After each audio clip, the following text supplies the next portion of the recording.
नमस्कार दोस्तों, मैं हूं ऋतिक और स्वागत है आपका चैनल ऋतिक एक्सप्लेन पर। तो आज हम बात करने वाले हैं रेड सी क्राइसिस के बारे में और साथ ही हम समझेंगे कि इंडिया इस सिचुएशन में क्या कर रहा है। तो ये क्राइसिस मिडिल ईस्ट में चल रही है, लेकिन इसका सीधा असर इंडिया और पूरी दुनिया पर पड़ रहा है। सबसे पहले ये समझना जरूरी है कि रेड सी इतनी इंपॉर्टेंट क्यों है।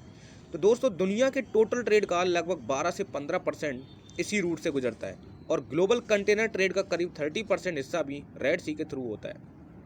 एशिया और यूरोप के बीच जो सबसे छोटा और फास्ट सी रूट है ना, वो रेड सी ही है। इसलिए जब यहाँ इंस्टेबिलिटी होती है तो पूरी ग्लोबल सप्लाई चेन डिस्टर्ब हो जाती है। अब बात करते हैं क्राइसिस शुरू कैसे हुई। तो दोस्तों, इजराइल गाजा वॉर के बाद यमन के हूती रिबेल्स ने रेड सी और बाब अल मंदेब स्ट्रेट में चल रही कमर्शियल शिप्स पर मिसाइल्स और ड्रोन अटैक्स शुरू कर दिए।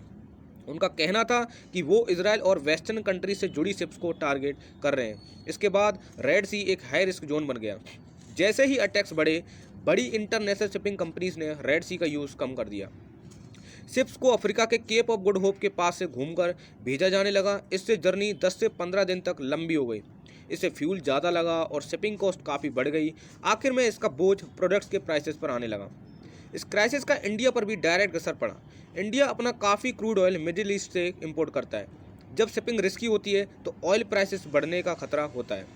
अगर ऑयल महंगा होता है तो पेट्रोल, डीजल और ट्रांसपोर्ट महंगा तो हो जाता है और इसका इम्पैक्ट आम आदमी पर पड़ जाता है। सिर्फ ऑयल ही नहीं, बल्कि इंडिया का एक्सपोर्ट जो यूरोप जाता है वो भी डिले और कॉस्टली हो रहा है। टेक्सटाइल्स, केमिकल्स, इंजीनियरिंग गुड्स जैसे प्रोडक्ट्स महंगे पड़ने लगते हैं। इसी तरह फर्टिलाइजर्स और इलेक्ट्रॉनिक्स जैसे इंपोर्ट्स पर भी एक्स्ट्रा कॉस्ट आ सकती है।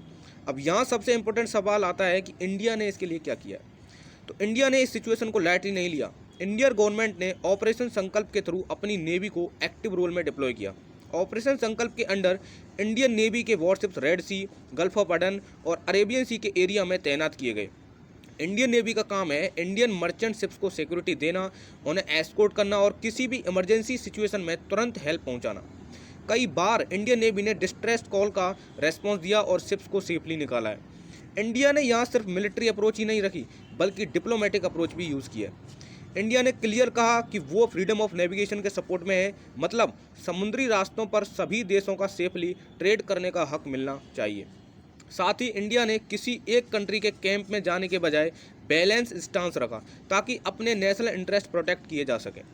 ये क्राइसिस जियोपॉलिटिक्स का भी बड़ा एग्जांपल है। मतलब अमेरिका और ब्रिटेन मिलिट्री स्टैक्स कर रहे हैं, ईरान का इनडायरेक्ट रोल माना जा रहा है और मिडिल ईस्ट ऑलरेडी एक सेंसिटिव रीजन है। तो इंडिया का फोकस यहाँ सिर्फ एक चीज़ पर है, अपनी एनर्जी सिक्योरिटी, ट्रेड रूट्स और सिटीजन्स के इकोनॉमिक इंटरेस्ट को सेफ रखना। आखिर में रेड सी क्राइसिस और ऑपरेशन संकल्प हमें ये समझाते हैं कि दुनिया आज कितनी इंटरकनेक्टेड हो चुकी है। हज़ारों किलोमीटर दूर चल रही लड़ाई का असर इंडिया के फ्यूल प्राइसेस, इंपोर्ट्स और डेली लाइफ पर पड़ सकता है। इसलिए रेड सी जैसे इंटरनेशनल ट्रेड रूट्स पर शांति और स्टेबिलिटी इंडिया के लिए बहुत ज़रूरी है। अगर ये वीडियो आपको थोड़ा भी इन्फॉर्मेटिव लगा हो तो लाइक, शेयर, सब्सक्राइब कर देना। बाकी मिलते हैं नेक्स्ट जियोपॉलिटिक्स के साथ।